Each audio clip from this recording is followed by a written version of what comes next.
Il y avait en Russie, c'est une histoire très connue, mais c'est en rapport avec le Tanya. C'est pour ça qu'elle me vient à la tête. Il y avait en Russie un homme, un chassid, qui était un très grand chassid, qui est tombé malade du typhus. À l'époque, le typhus, c'est une maladie qui était très répandue en Russie. Et donc, lui, malheureusement, est tombé malade. Et comme c'est une maladie, ça nous rappelle quelque chose, c'est une maladie très contagieuse. Et à l'époque, et en Russie, il n'y avait pas vraiment de médicaments. Donc, ils ont tous ceux qui tombaient malades du typhus étaient immédiatement emmenés dans un hôpital spécial. On ne les laissait pas chez eux, on laissait pas. On n'employait pas encore le mot, mais on les confinait dans un hôpital. Et donc, ce chassid était dans l'hôpital. Et il était tout seul. Personne n'avait le droit de rentrer, personne n'avait le droit d'aller le voir, parce qu'il ne fallait pas que la maladie se répande.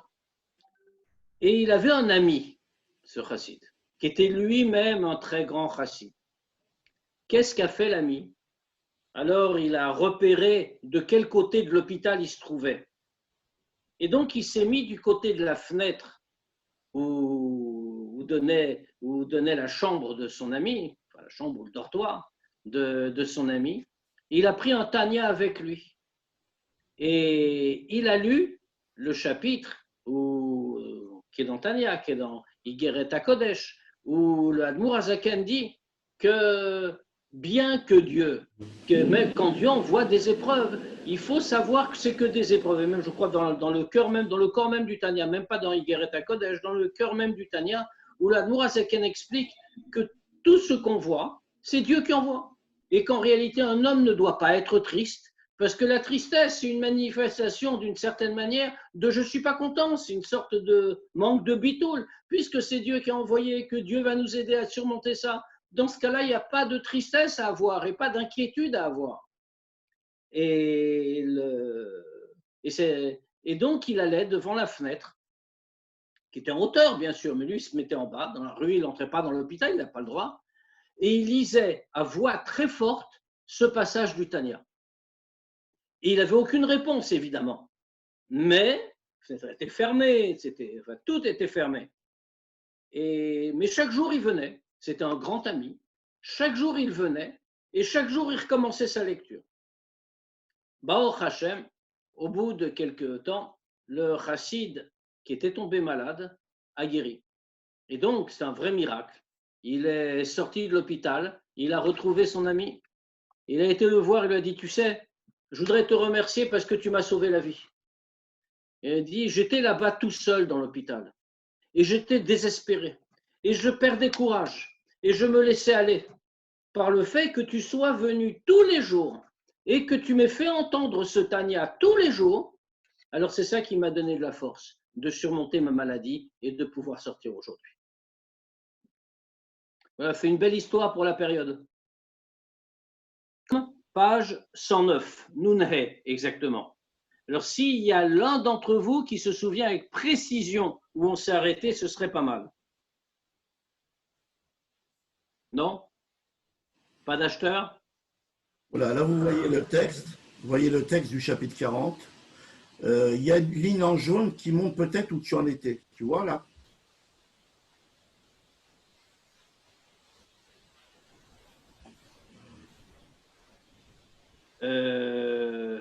De Horaïta Vekut Jabrichou. Non, pas du tout. Non, ça c'était le cours dernier. Ouais. Ouais, c'est plus. Voyons. Remonte, pardon. Remonte, s'il te plaît. Aga, il y a une aga là. Oui, je sais qu'il y a une aga. Mais ce n'est pas cette aga où on en était en tout cas. Il y a encore une aga plus haut. Il y a celle-là. Oui. Et est-ce qu'on a. Fais voir où tu m'as indiqué, où ta ligne jaune a indiqué.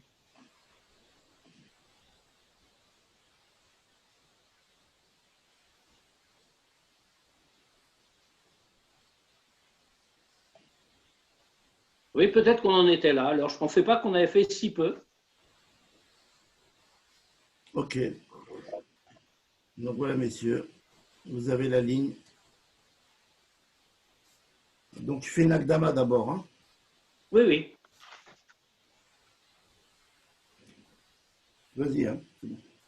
Donc, de quoi nous parle le Tanya dans ce chapitre même, le chapitre 40?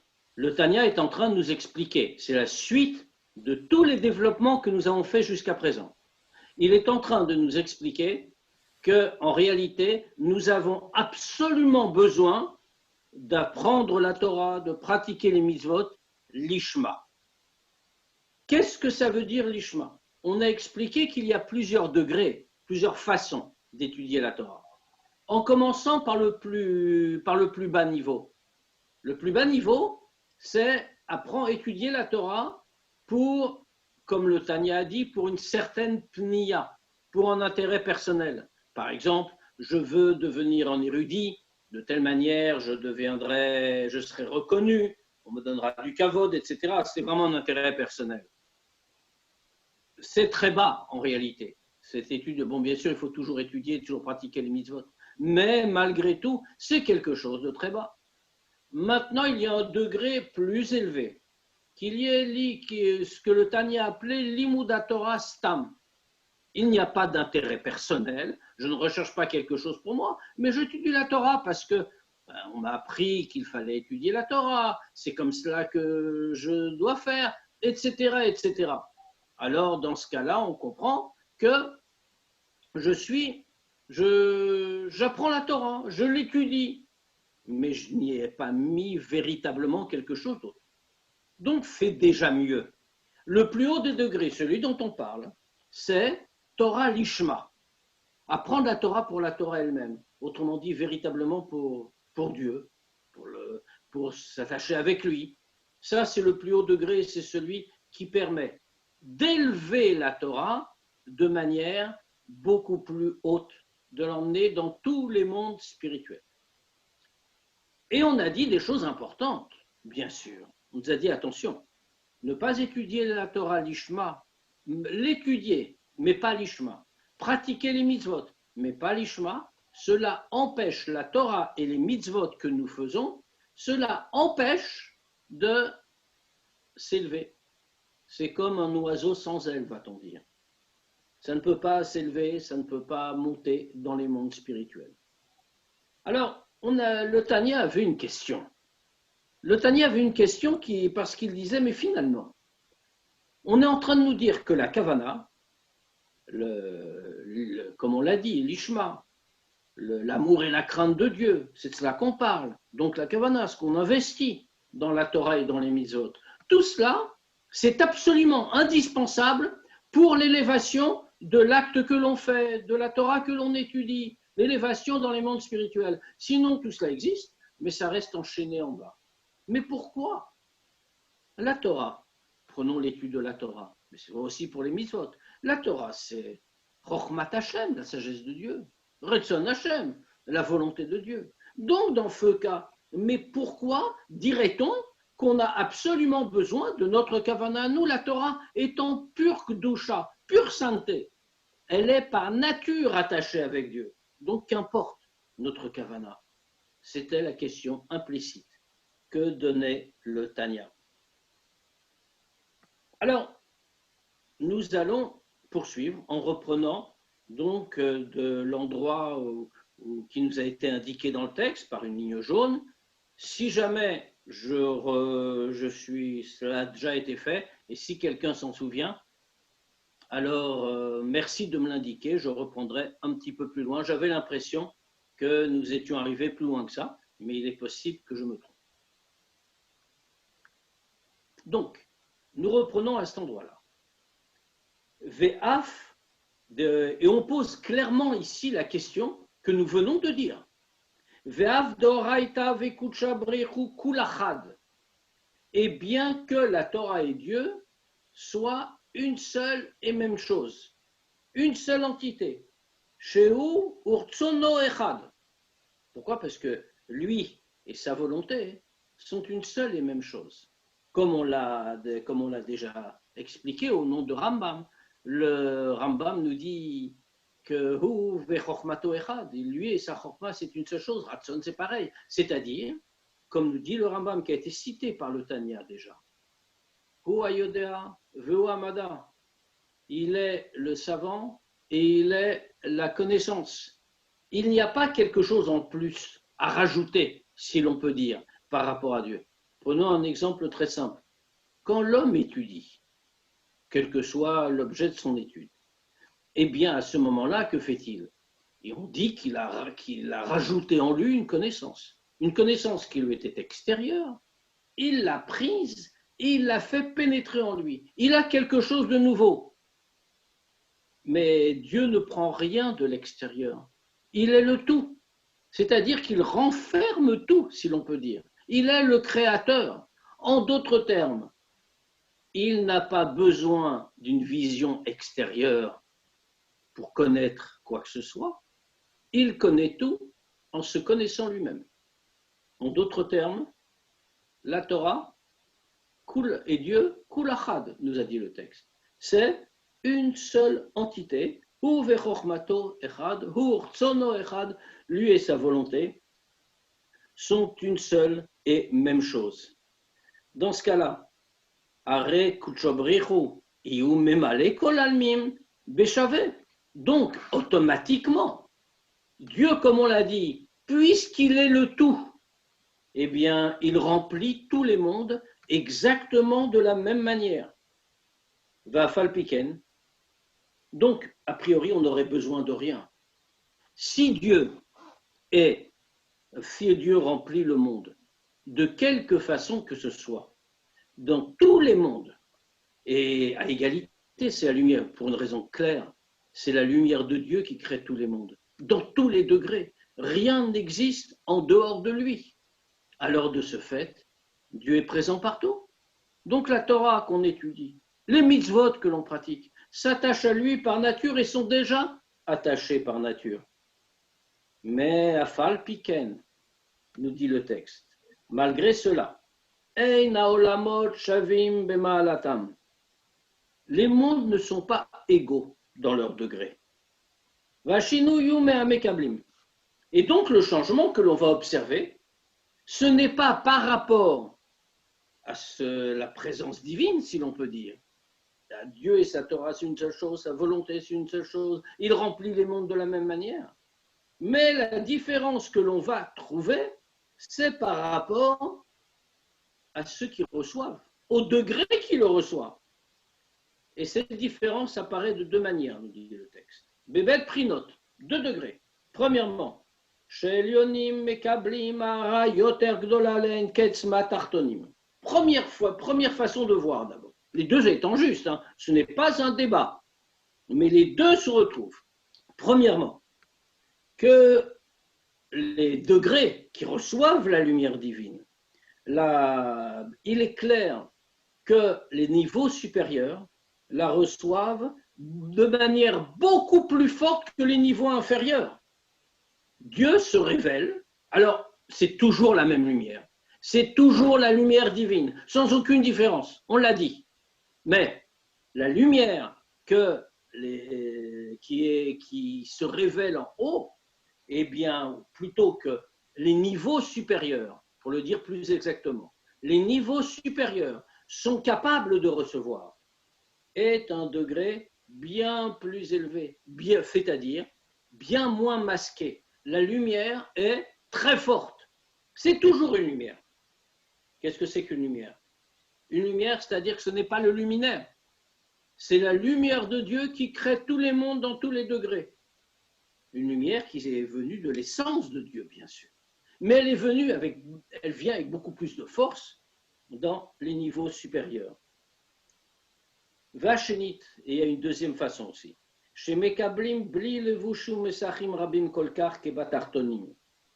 Et non seulement le rayonnement qui arrive dans les degrés supérieurs est un rayonnement beaucoup plus intense, beaucoup plus fort, mais le rayonnement qui arrive, eh bien les niveaux récepteurs, si l'on peut dire, quand ils sont plus élevés, ils le reçoivent avec beaucoup moins de voilement.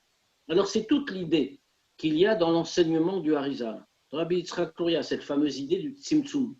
Alors on parle toujours du grand Tzimtzum, du premier Tzimtzum lors de la création du monde, où Dieu, si l'on peut dire, et bien sûr il ne faut pas le prendre au sens matériel, si l'on peut dire que Dieu se contracte sa lumière pour créer un monde matériel, ce n'est pas seulement de cela qu'il s'agit. Il y a des Tzimtzumim à chaque étape de la création, et chaque monde, plus il est bas, plus il constitue un Tzimtzum. Qu'est-ce que ça signifie cette notion de Tzimtzum? C'est-à-dire que la lumière de Dieu va apparaître de façon moins dévoilée. Il y aura davantage d'obstacles, si on peut dire, davantage d'obscurcissement, de rapetissement de cette lumière. Mais pourquoi? Tout simplement parce que les mondes inférieurs ne sont pas capables, du fait même de leur nature, de supporter un trop grand dévoilement. Donc, c'est vrai des deux côtés. D'une part, les degrés supérieurs reçoivent un rayonnement beaucoup plus intense que les niveaux inférieurs, et d'autre part, les niveaux inférieurs ont en plus un voilement bien supérieur à celui des niveaux qui les dépassent. C'est-à-dire, donc, et en plus, Veola Mazé ou Olam HaShafal, maintenant, notre monde à nous, où se trouve-t-il? C'est le monde le plus bas. Ce monde-ci, Olam HaShafal, c'est le monde le plus bas, le monde inférieur. Comment le voit-on? Eh bien, on dit que Dieu a voulu avoir Dira Batartonim. Quand il a créé l'univers, et en particulier notre monde, il a voulu avoir Dira Batartonim, une demeure en bas. Et on explique que notre monde est donc ce Tartonim, c'est le monde d'en bas. Mais attention, quand on dit le monde d'en bas, c'est que c'est vraiment le plus bas de tous les degrés. On a l'habitude d'expliquer, le Tanya utilise aussi cette terminologie, qu'il y a 4 mondes. Le plus haut, Atzilut, on va le redire d'ailleurs aujourd'hui, si on avance un petit peu, Atzilut, Bria, Yetzira, et le plus bas des mondes, Asya. Et on dit, par facilité, en réalité, par simplification, que Asya, c'est notre monde, c'est le degré le plus bas. Ça correspond avec ce qu'on vient de dire. N'oublions pas que chacun de ces 4 degrés est en réalité non pas un degré non pas un degré unique, mais en vérité une catégorie. Notre monde est bien celui de Asya, mais ce monde de Asya est un monde très... Et c'est un groupe, si l'on peut dire. C'est une catégorie. Nous sommes en vérité le degré le plus bas de Asya. C'est donc Olam HaShafal. C'est bien le monde le plus bas, le monde d'en bas. La preuve d'ailleurs que nous sommes véritablement au plus bas des degrés, c'est que nous sommes le seul degré, le seul monde où la créature peut dire que le créateur n'existe pas.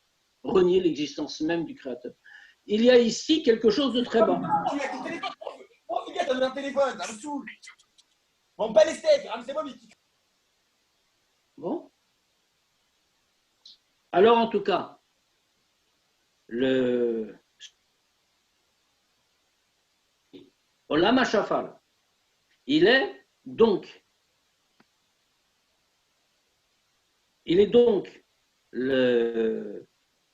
Olam HaShafal, il est le monde le plus bas, Bébet Prinot, dans les 2 degrés, des 2 manières que l'on vient de dire.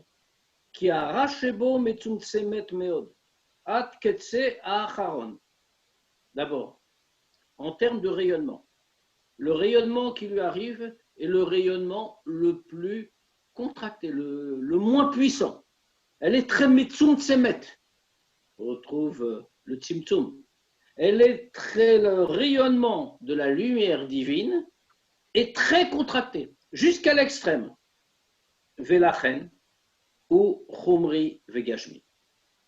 Et c'est pour cette raison que notre monde, le monde où nous vivons, est Chumri et Gashmi. Alors bien sûr, c'est volontairement que je n'ai pas traduit les 2 mots. Gashmi, tout le monde le connaît, j'imagine. Gashmi, ça veut dire matériel. Notre monde est matériel. Enfin, on le savait. Mais on sait que dans le Tanya, le Admour HaZaken n'emploie pas des mots en plus. Il n'emploie pas des mots pour rien. Ici, le Tanya n'a pas seulement dit Gashmi, matériel, il a aussi dit Chumri, Le Khomri, si on le traduit dans la traduction habituelle, Khomri vient du mot Khomer, c'est-à-dire grossier. Une matérialité, bien sûr, mais une matérialité plus épaisse. L'Admour Hazaken ici redouble la notion. Une idée, ici le Admour Hazaken le dit à tout le répète 2 fois. Il est non seulement Gashmi, mais également Khumri. Quelle est la différence entre Gashmi et Khumri? Gashmi, c'est simplement la matière telle que la matière est présente. C'est la nature du monde que d'être matériel. Et dans la nature de ce monde, eh bien, nous avons un travail. Nous devons nous élever le monde matériel. C'est pour cela qu'il est matériel. C'est pour ça qu'il y a eu tous les tzimtzumim, etc., justement. Le monde est matériel et nous devons l'élever. Mais attention, si nous disons que nous devons l'élever, ça signifie, si on peut employer l'expression, qu'il est élevable. Autrement dit, le monde matériel, Gashmi, n'est pas un monde opposé à la divinité. Il est ce qu'il est, mais nous pouvons en faire quelque chose et le porter à un degré plus haut. En revanche, lorsqu'on parle de Khumri, de Khumriyut, de grossièreté, c'est un degré matériel qui est plus bas que la matière elle-même. Autrement dit, il ne permet pas qu'on l'élève. C'est-à-dire que c'est un degré de matérialité qui va encore plus bas, qui d'une certaine manière est opposé à la divinité. Dans le monde, nous l'avons constamment en réalité. Nous avons un degré Gashmi, qui est un degré de tous les jours, que nous utilisons, je ne parle pas des choses saintes, bien sûr, mais nous avons un degré Gashmi qui est notre contact avec le monde et que nous pouvons élever. Mais nous avons des choses qui nous sont interdites. Pourquoi nous sont-elles interdites? Parce que nous ne pouvons rien en faire. Elles sont interdites parce que nous n'avons pas les moyens spirituels de les élever. Ça, ce n'est plus Gashmi. Ça, c'est Khumri. Fait toute cette partie du monde qui sont assourds. Comme on le sait, le mot assourd veut dire interdit, mais il s'apparente aussi au mot qui signifie prisonnier. De la même manière que le mot moutar, permis, ça renvoie aussi au mot délivré. Autrement dit, quelque chose qui nous est permis. C'est ce que nous pouvons utiliser. Quand nous pouvons l'utiliser, alors il est moutard, il est libéré, nous pouvons l'élever. Mais quand il est assourd, interdit, cela signifie qu'il est prisonnier. Et pour cette raison, nous ne pouvons pas l'utiliser. Vegamzot, et même cela, même tout ce qu'on vient de dire, en plus, Ibilvushim Mesachim Rabim, tout cela est avec de très nombreux voilements et de très nombreux vêtements. Ad Shenitlavsha Beklipat Noga,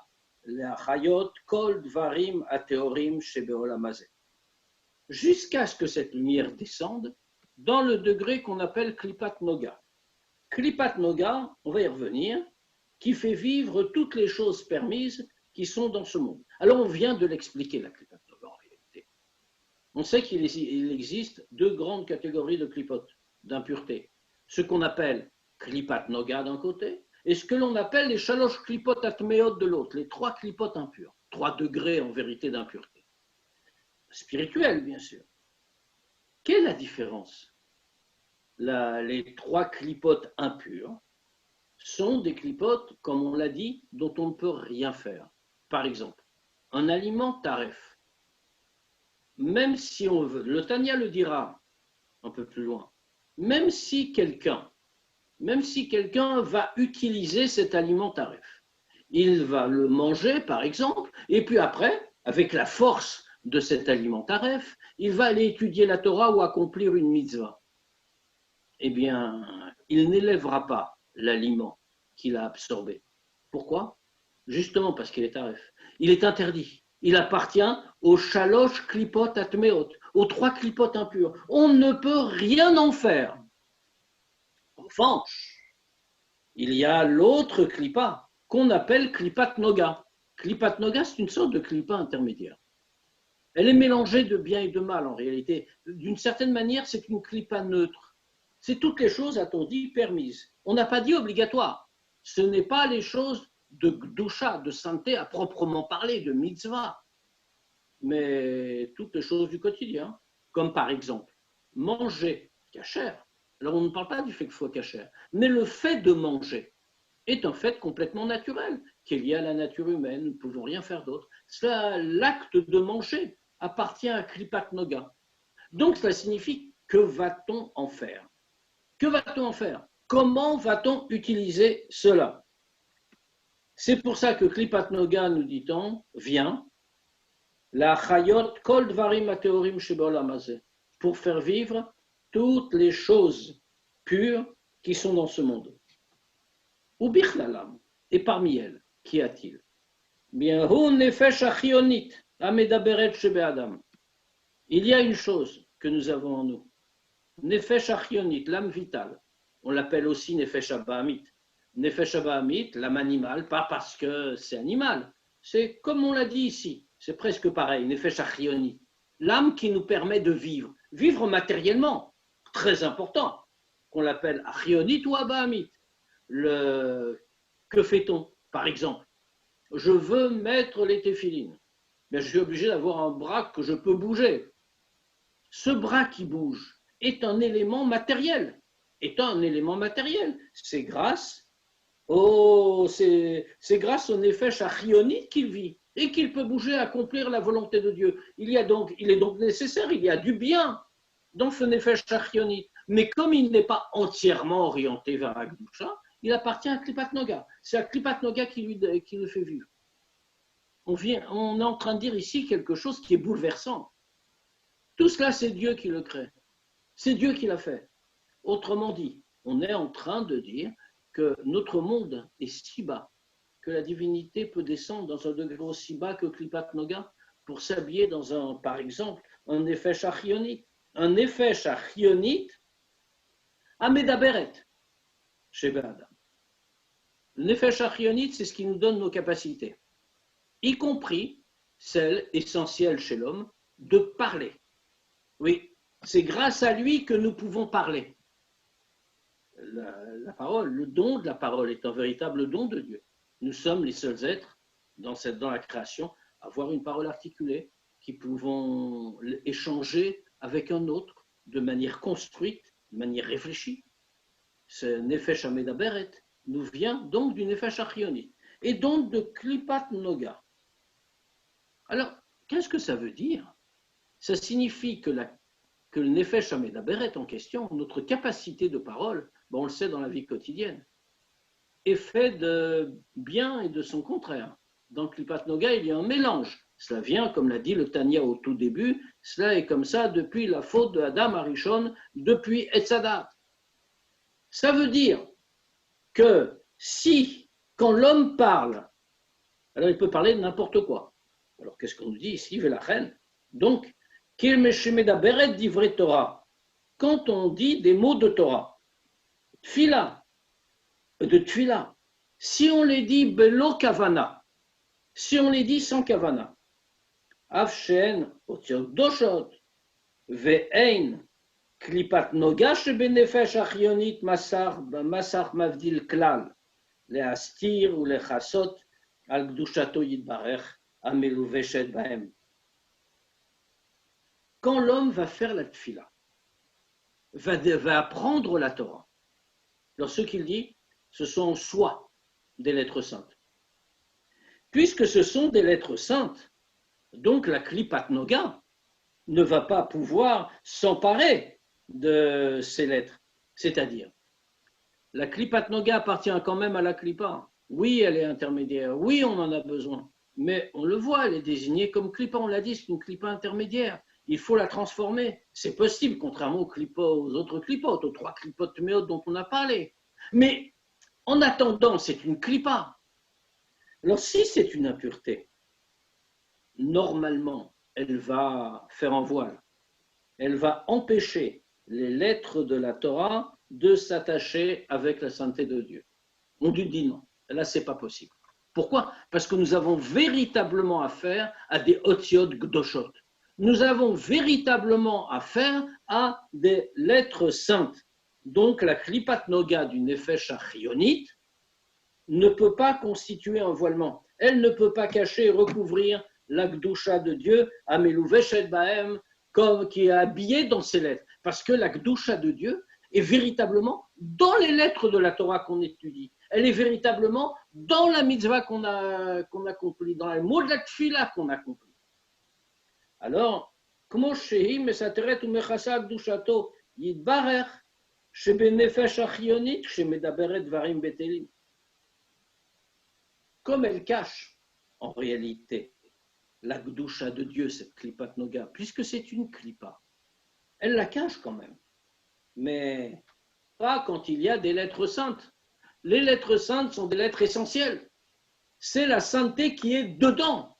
Maintenant, le Nefesh Amedaberet, cette âme parlante, si l'on peut dire, qui nous vient du Nefesh Achionit, ce don que nous avons, peut servir à autre chose qu'à la Gdusha. À quoi peut-il servir? Eh bien, il peut servir à dire, par exemple, Dvarim Betelim, des paroles pour rien, des paroles vaines, c'est-à-dire des paroles de conversation courante. On ne parle pas de paroles interdites. Là, ce n'est plus la Klipat Noga qui est au travail. Quand il s'agit de paroles interdites, comme par exemple la Shonara, ou alors des moqueries sur quelqu'un d'autre, etc., etc., tout ce que la Torah nous interdit, tout ce qui est interdit, on l'a dit. Ça, ce n'est pas Klipat Noga, c'est Shalosh, Klipot, Atmeot, l'impureté absolue. Et donc, on ne peut rien en faire, on l'a dit. Donc, tout ça est à mettre de côté. Mais, quand on dit des choses qui ne sont pas spécifiquement interdites, on a dit, Dvarim Betelin, bien sûr, Dvarim Betelin, c'est interdit. Les paroles vaines, les paroles pour rien. Mais il n'y a pas, ce n'est pas du même degré. Ici, c'est Klipat Noga. Mais c'est le côté Klipa, le côté impureté de la Klipat Noga. Et là, alors que finalement, quand nous parlons, c'est aussi une expression de la création divine. C'est Dieu qui nous a donné ce pouvoir au travers du Nefesh Achionit. Mais malgré tout, ici, la Klipa est venue voiler la Gdusha de Dieu. De la même manière que Veshebe Nefesh Achionit, Shebe Sha'ar Baalei Chaim Ateorim, et cette Klipa vient aussi cacher de la même manière le Nefesh Achionit d'autres créatures divines. Les animaux théorim, les animaux purs que Dieu a créés. Eux aussi ont bien sûr un Nefesh Achionit, ce que nous partageons avec tous les animaux, puisque le Nefesh Achionit, on l'a traduit par âme vitale. C'est ce qui permet à la créature matérielle de vivre, de bouger, etc. Mais dans tous ces cas, ces animaux purs donc, sont liés avec la Klipat Noga.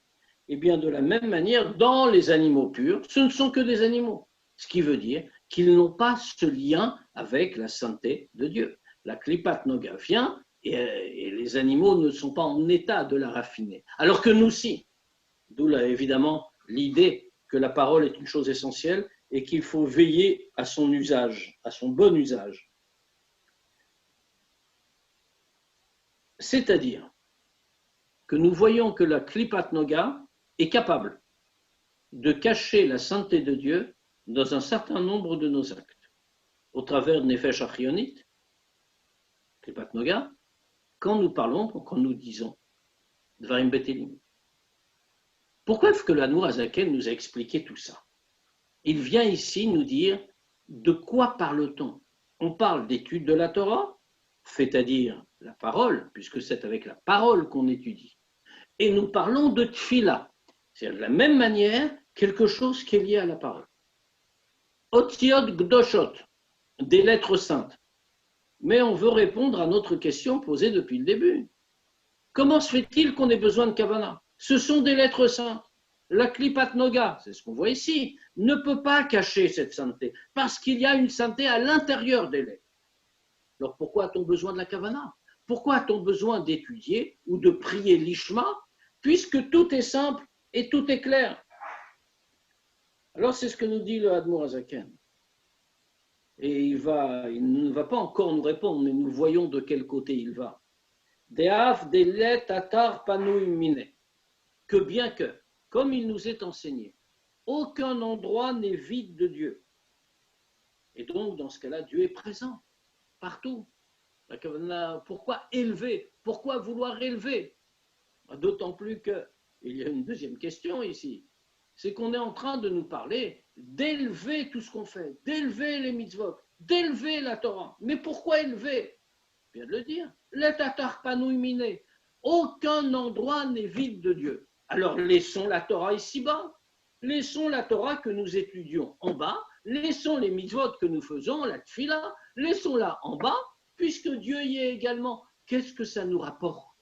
Qu'est-ce que ça rapporte à l'univers, en fait? Que nous élevions tout ça. Mais malgré tout, le Mikol Makom, il est, on parle d'Akadosh Baruch Hu, bien sûr, on parle de Dieu, il est le caché des cachés. C'est-à-dire que Dieu se cache à l'intérieur de la matière du monde. Venikra, quel mistater. Et il est appelé quel mistater, le Dieu qui se cache. Il y a même un Nigun Chabad d'ailleurs qui le dit, Achenata, ata quel mistater. Et donc, toi, Dieu, tu es un Dieu caché. Nous ne le voyons pas. En réalité, nos yeux ne sont pas assez fins pour voir la divinité. Si nos yeux étaient assez fins pour le voir, nous ne verrions pas le monde matériel, mais nous verrions la divinité qui le fait exister à chaque instant. Vegam ha'ara ve'itpashtut achiyut minu yitbarech mistateret bilvushim u'mesachim rabim v'atzumim. Et même le rayonnement de Dieu, l'expansion de Dieu, puisque nous sommes tous créés par cette itpashtut, par cette lumière qui vient du Or Ein Sof, eh bien, tout cela qui vient directement de Dieu. Et on devrait, puisque toute cette lumière vient de Dieu, on devrait voir la divinité à chaque instant. Or, nous ne la voyons pas. Pourquoi? Parce que Mistateret, on l'a dit, elle se cache. Bilvushim Rabim, dans de nombreux vêtements, Mesachim Rabim, dans des voilements nombreux, Ve'atsumim, et très puissants. Ad Shenitlavsha Venistara Bilvush Noga. Juste à tel point, cette lumière, qui pourtant vient de l'infini de Dieu, bien cette lumière va tellement se cacher qu'elle va finir par aboutir à se cacher, y compris dans le vêtement qu'on appelait Noga, la klipat Noga, c'est-à-dire un vêtement très bas en réalité. Au bout d'une infinité de voilements, d'une infinité de contractions.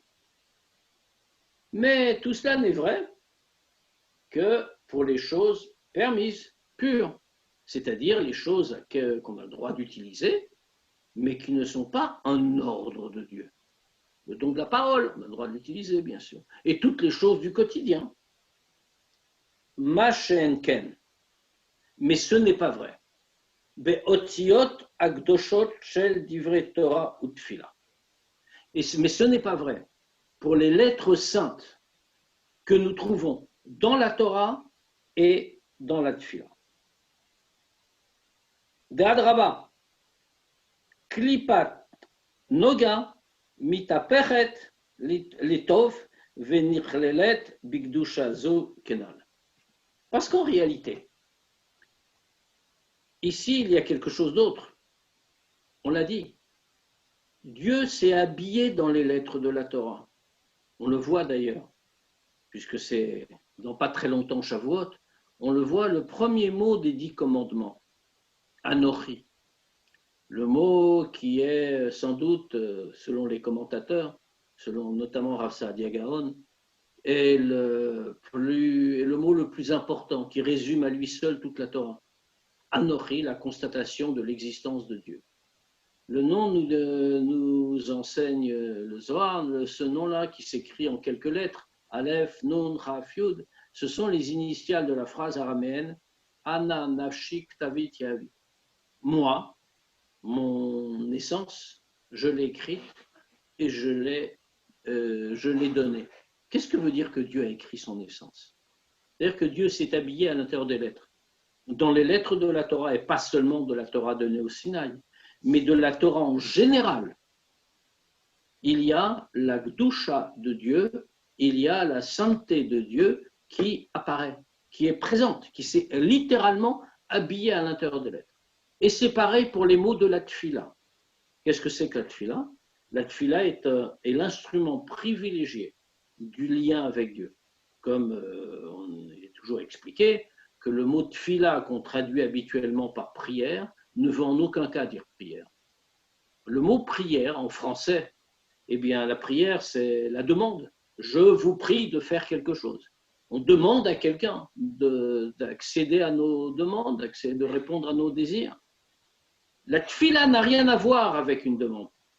La demande en question, il y a un mot pour ça en hébreu d'ailleurs qui est également utilisé pour d'autres choses, on l'appelle bakasha, demander. Alors qu'est-ce que c'est que tfila? Tfila a la même étymologie que le mot Naphtali, le prénom Naphtali. Et c'est intéressant parce que la mère, sa mère, quand elle met l'enfant au monde, quand elle met Naphtali au monde, eh bien, explique le sens du nom qu'elle lui donne. Elle dit Niftalti, maintenant mon mari va s'attacher à moi, je vais m'attacher à lui. C'est-à-dire qu'ils vont être unis. La tfila, c'est ça. La tfila, c'est l'union avec Dieu, la possibilité d'aller jusqu'à lui. Eh bien, c'est-à-dire véritablement une doucha, si l'on peut dire, inhérente au mot de la Torah ou au mot de la tfila. Et donc, de ce fait, puisque la klipat noga est constituée aussi de bien, elle ne va pas cacher ce degré de doucha. Mais mitapechet letov, elle se transforme en bien. Venichleled bigdusha zu kenal, et au contraire, puisque le but de la klipat noga, ce n'est pas shosh klipot atmeot, que l'on doit repousser et rejeter, c'est klipat noga que l'on peut élever. Elle va s'inclure dans l'intérieur de cette doucha, comme on a dit. Mais mikol makom, malgré cela, que voit-on dans la Torah et dans la Tfila, même si tout ce qu'on vient de dire est vrai, et qu'il n'y a en aucun cas un obstacle créé par Klipat Noga. Il n'y a pas de voilement. Malgré tout,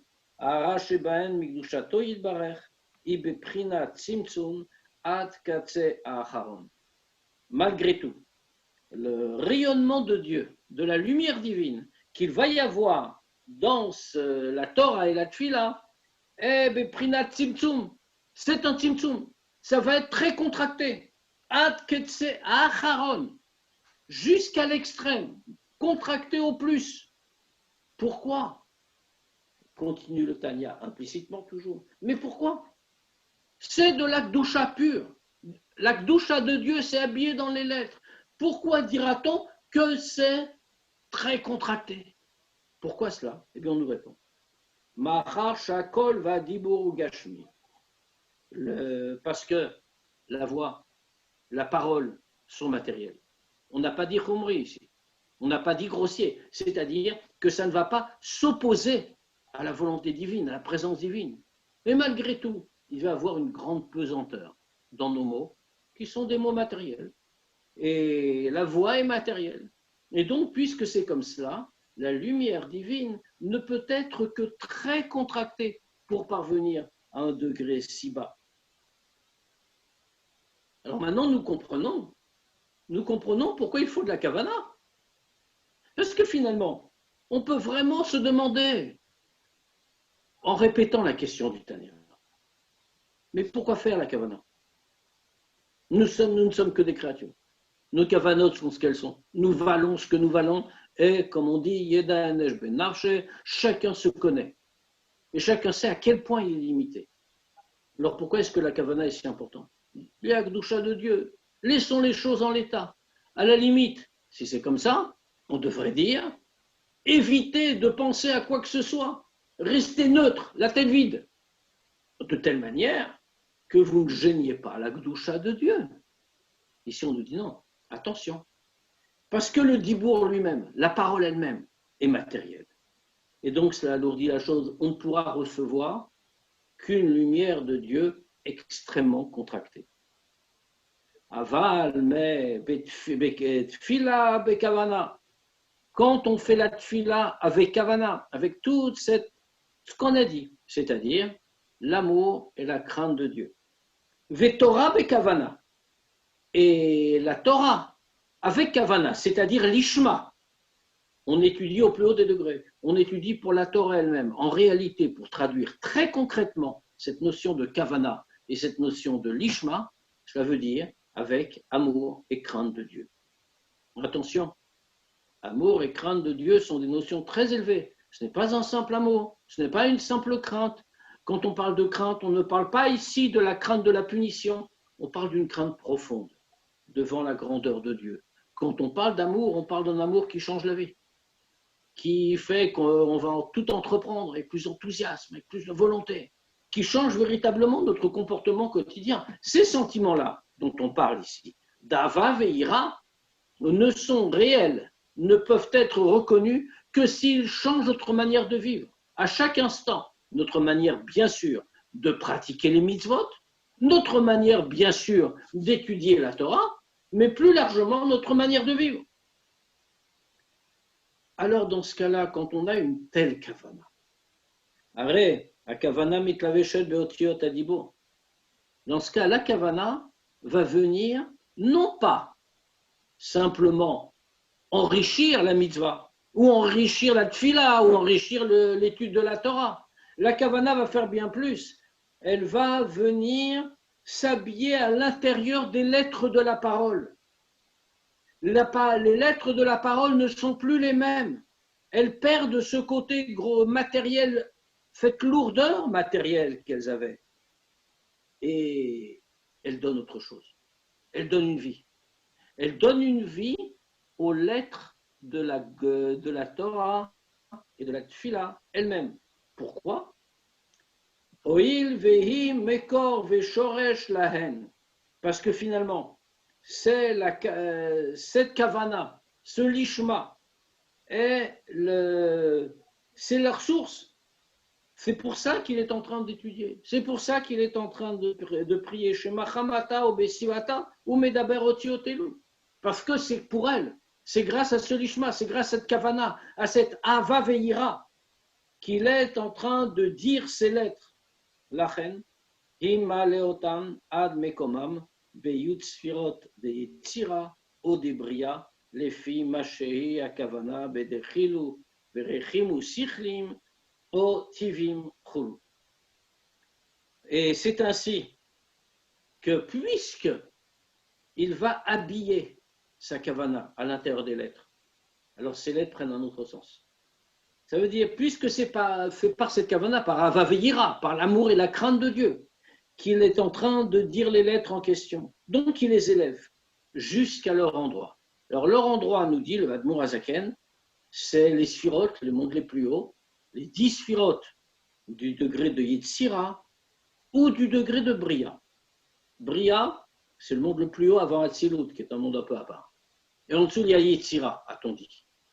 Alors pourquoi cette différence?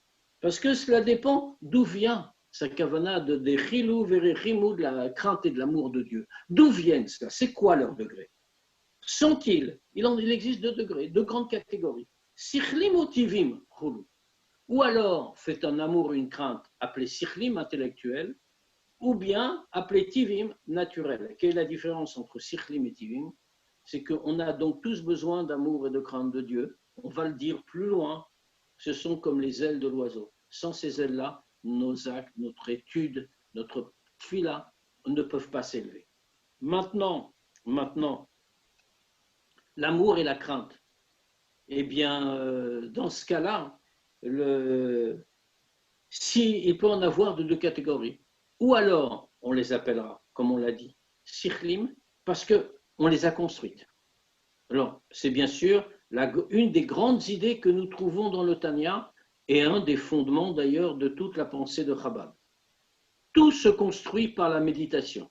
C'est pour ça que Chabad s'appelle Chabad, Chorma, Bina, Da'at, les attributs intellectuels. Tout se construit par la méditation. L'amour et la crainte de Dieu ne sont solides, réels et durables que s'ils ont été construits par la méditation sur la grandeur de Dieu. Ah, maintenant, cela s'appelle Trilou Verechimu, c'est de l'araméen, mais c'est pareil, la crainte et l'amour, sichlim, intellectuel, parce que nous l'avons construit à partir de l'intellect, la réflexion. Maintenant, il y a une deuxième catégorie. Tout le monde n'en est pas capable, bien sûr. Nous qui sommes des êtres de petit niveau, il n'est pas évident que nous puissions parvenir à construire tout cela, uniquement intellectuellement. Alors pour cela, a dit le Tanya auparavant, il y a la même chose, mais on les appellera tivim naturels, parce que nous pouvons nous fonder sur un degré qu'on appelle Ahava Mesuteret, l'amour caché dans notre cœur, dont nous avons hérité de nos avot, de nos ancêtres d'Avraham, Yitzhak et Yaakov, qui nous ont fait hériter littéralement, on pourrait dire presque que c'est génétique, nous avons par nature amour et crainte de Dieu en nous. Alors bien sûr, on ne le voit pas toujours. Et bien sûr, ça peut rester caché au fond de notre cœur sans que ça n'ait jamais d'effet sur nos convictions, notre comportement, etc., etc.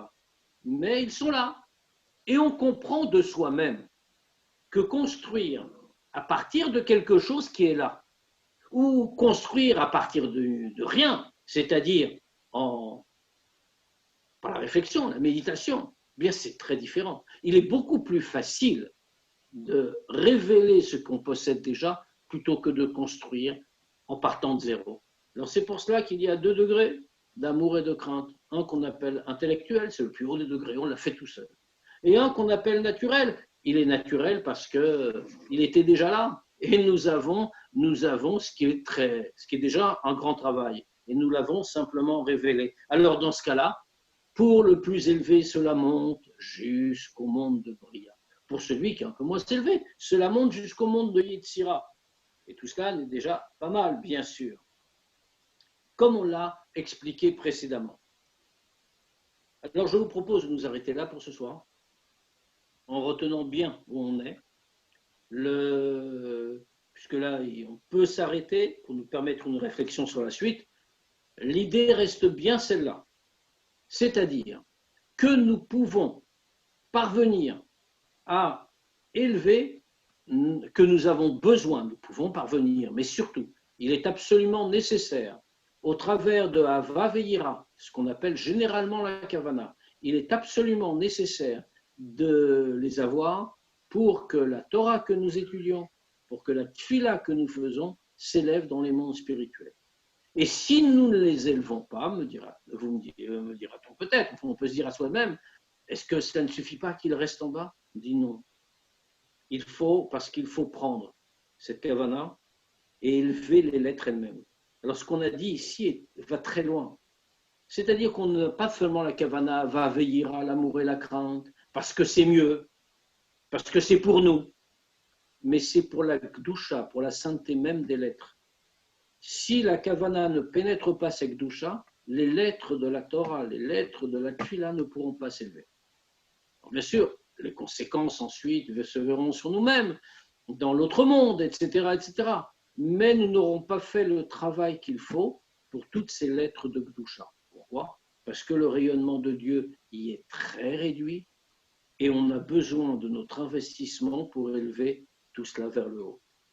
Alors on va continuer, bien sûr, là-dessus et on va comprendre pourquoi il est important que ces lettres s'élèvent. Parce qu'en réalité, on les porte à un degré où se révèle toute la lumière du Or Ein Sof.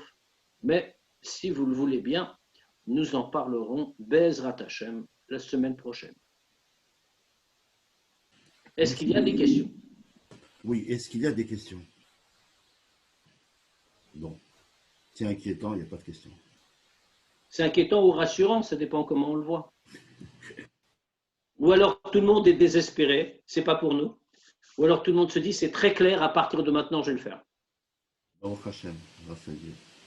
Je te dis bonne chose. Chaim, merci beaucoup et que Dieu te donne encore la force pour propager encore plus la Chassidut. Be'ezrat Hashem, on se voit jeudi pour la Sikha de toute façon. On se voit jeudi. Merci beaucoup. Il y a un grand Fabringen aussi jeudi.